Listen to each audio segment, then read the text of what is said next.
നമ്മുടെ കാറ്റിലെല്ലാം വിളവെടുക്കേണ്ട സമയം കഴിഞ്ഞിരിക്കുന്നു. പിന്നെ ഇലകളെല്ലാം നല്ല പഴുത്ത് വാടിയിരിക്കുന്നുണ്ട്.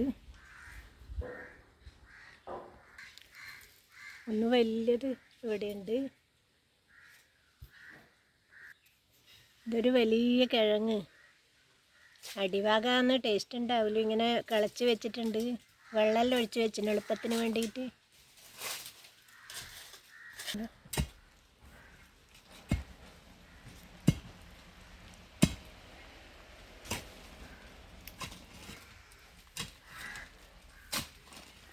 വെള്ളമെല്ലാം ഒഴിച്ചാൽ സ്പീഡിൽ പണി തീരും. അല്ലെങ്കിൽ കുറച്ച് പ്രയാസമാണ്. ഇത് അടിയിലോട്ട് പോകുന്ന കിഴങ്ങാണ്, വെള്ളക്കാച്ചലാണ്.